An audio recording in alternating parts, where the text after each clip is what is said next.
Bonjour à toutes, bonjour à tous, bienvenue dans l'AJT du local, votre émission autour de l'actualité mayonnaise pour une nouvelle semaine d'émission. Nous sommes aujourd'hui le lundi 4 avril et je suis ravie de vous retrouver pour cette nouvelle émission. Interview avec ce spectacle programmé demain soir avec l'Entracte à Sablé-sur-Sarthe qui a pour titre « Mon père est une chanson de variété ». Il retrace les questionnements d'un enfant qui a grandi sans père mais accompagné des grands chanteurs de variété de son époque, sortent chacun de pères de substitution à leur manière. Un spectacle dynamique, joyeux, drôle mais aussi parfois touchant et émouvant, comme l'explique Robert Sando, le metteur en scène et auteur de cette pièce. Nous l'avons joint à bord d'un train en Suisse qui peut expliquer les quelques petits bruits de fond lors de l'interview. Je m'appelle Robert Sando, j'ai 47 ans, je suis metteur en scène suisse et le metteur en scène et l'auteur de Mon père est une chanson de variété. L'outil de la ressemblance, c'est le nom de ma compagnie avec laquelle je travaille depuis des années. L'idée, c'est que moi, je suis un fils d'ouvrier, donc je vois bien cette d'outils. Imaginez le théâtre comme un outil. Puis un outil qui sert à quoi ? Qui sert à dire aux gens que très certainement, sous tout ce qui nous oppose, des fois en surface, on se ressemble dans le fond. Comme vous disiez, vous avez écrit ce spectacle, mis en scène aussi, ce spectacle qui sera donc proposé mardi à 20h30 à Sablé-sur-Sarthe.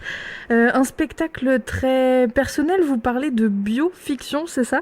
Oui, mais il y a le côté bio, parce qu'effectivement, moi, je n'ai pas connu qui est mon père, je suis de terre inconnue, donc je raconte un peu cette histoire-là dans le spectacle, mais en même temps fiction, parce que j'invente pas mal. Le spectacle commence par moi-même qui dit que je m'appelle Robert Sando et je suis un menteur, parce que tout au long de ma jeunesse, j'ai eu plusieurs versions, ce qui est espère, donc plusieurs vérités, et on va dire que j'ai un rapport comme peut-être tout auteur, tout acteur, un rapport un petit peu romancé à la réalité.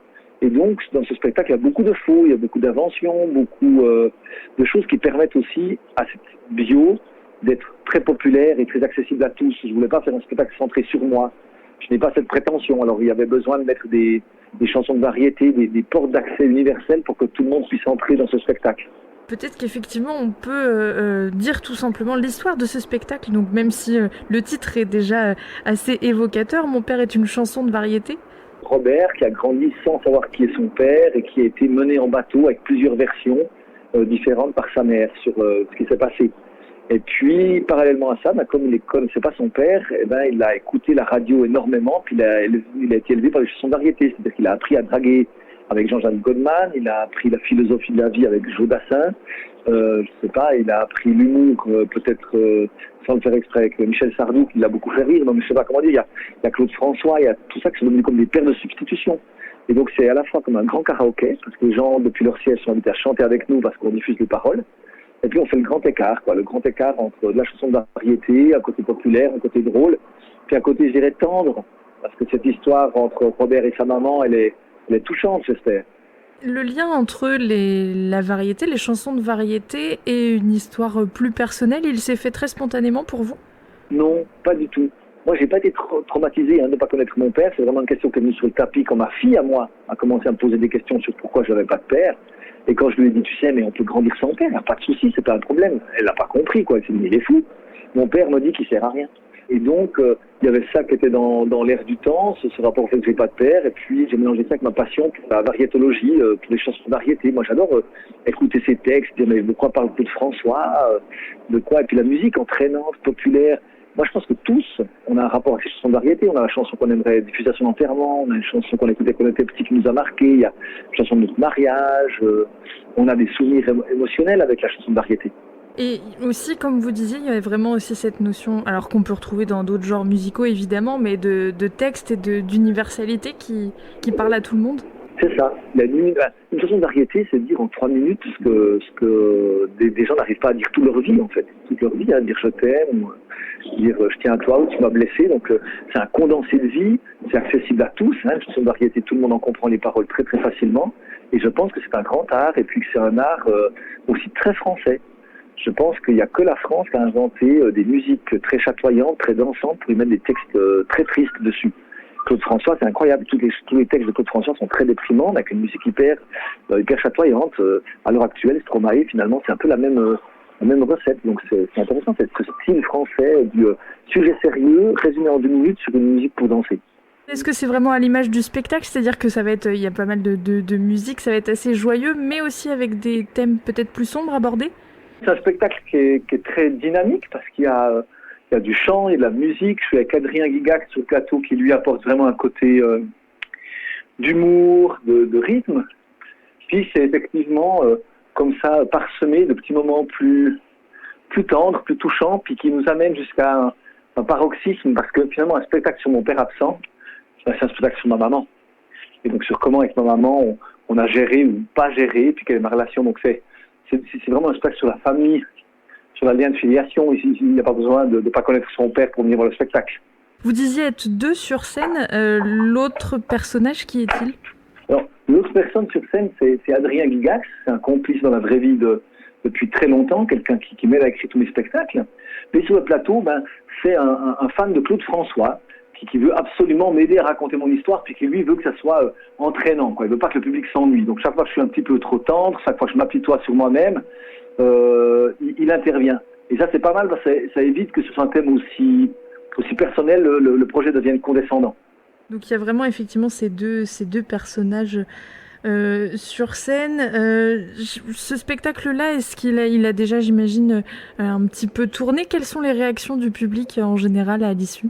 Alors, il y a une partie du public qui est la grande majorité, qui est toujours surpris parce qu'il se laisse prendre par le côté émouvant de ces chansons de variété sans s'en rendre compte, par la mécanique du spectacle, et puis qui a passé un immense moment de rire, de partage. Souvent, on nous dit que pour relancer le théâtre après le Covid, c'est un excellent spectacle parce qu'on s'adresse à eux.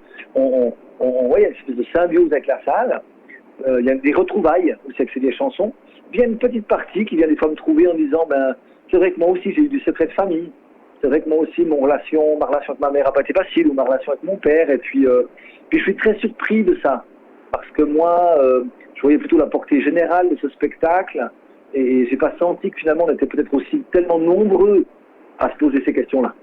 Justement, ce sera l'occasion d'avoir peut-être aussi d'autres retours dans le même style ou pas, puisqu'il y a un bord de plateau qui est organisé après la représentation. Vous avez l'habitude de ça? Oui, on a l'habitude. Mais je dois vous avouer que c'est quelque chose que moi j'adore énormément. Pourquoi? Pour vraiment avoir les réactions à chaud, les échanges, expliquer peut-être aussi des choses dans le spectacle? Complètement. Expliquer des choses dans le spectacle, j'espère pas trop, parce que j'espère que le spectacle est compréhensible sans avoir besoin d'avoir de scène après. Mais c'est vrai qu'il y a beaucoup de gens qui sont curieux de savoir qu'est-ce qui est vrai, qu'est-ce qui est faux, comment est-ce qu'on écrit une histoire pareille, comment on prend tellement de distance avec sa vie, comment on a choisi les chansons. Il y en a qui se plaignent, qui disent qu'il n'y a pas Paul Naref. Voilà, donc il y a vraiment de tout. Mais là, il y a quelque chose de spécial, en fait, parce que ce spectacle, c'est pas toujours moi qui joue mon propre rôle. Et typiquement, à cette représentation-là, ce sera Pascal Schopfer qui joue mon rôle. Ce qui amène une dimension supplémentaire, parce qu'il commence ce spectacle en disant « Bonjour, je m'appelle Robert Sando et je suis un menteur ». Et il y a que moi qui le sais, parce que personne ne me connaît dans la région, mais moi je sais que c'est déjà un menteur. Déjà, tout le monde dit « Mais je vous mène un peu en bateau, vous savez ». Puis oui, il nous mène en bateau, parce que c'est comme toujours au théâtre, celui qui joue Hamlet, c'est pas vraiment Hamlet, c'est pas une surprise. Et donc, je pense que ce port de scène sera très intéressant parce qu'il y aura en plus des discussions avec Pascal sur comment on joue une histoire vraie, sur comment on joue un documentaire, sur comment on interprète quelqu'un qu'on connaît, qui est vivant. Et ça, je pense que c'est des belles questions, des belles mises en abîme en perspective, quoi. Ah oui, donc selon les dates, en fait, ça peut être l'un ou l'autre qui est sur scène? Exactement. Au début, à la création du spectacle, c'est moi qui jouais beaucoup. Puis après, on a tellement de succès, on joue tellement que ça devenait trop pour moi. Et puis, des directeurs de théâtre ont dit « Mais ce ne sera pas le même spectacle si ce n'est pas toi ». Alors déjà, il faut bien se mettre d'accord, que s'il y a des acteurs qui arrivent à jouer Hamlet, ils vont réussir à jouer Robert Sando. Je veux dire, c'est quand même moins complexe, ça va aller, c'est par exemple de Shakespeare, quoi. Il y a vraiment... c'est possible. Et que je dirais même que le spectacle, il a gagné en densité parce que, je sais pas, moi j'étais à la fois au four et au moulin, c'est aussi un peu mon histoire, donc je pense que Pascal, il y avait plus de finesse, plus de distance, plus de maîtrise. Et puis, comme tout comédien qui interprète un rôle, il conserve énormément d'émotions et cette capacité à faire rire. Donc c'est génial que Pascal... Imaginez la sensation que c'est pour moi de voir quelqu'un jouer mon rôle sur une scène. C'est quelque chose de très, très troublant et très gratifiant. Plus globalement, c'est vrai qu'avoir un spectacle aussi personnel, je crois que c'est votre premier. Est-ce que c'est plus facile parce qu'on s'appuie sur des faits en tant que tels qu'on connaît très bien, ou est-ce qu'au contraire, ça peut être aussi plus difficile à gérer puisqu'il y a cette distance à prendre qui n'est pas toujours évidente? Ouais, ça fait effectivement 20 ans là, que je fais de la mise en scène, et puis qu'au fil de ma carrière, je me rends compte que de plus en plus, j'écris des choses personnelles et je commence à écrire. Mais je me sens pas du tout auteur, parce que moi, je sais pas comment on part d'une page blanche, quoi.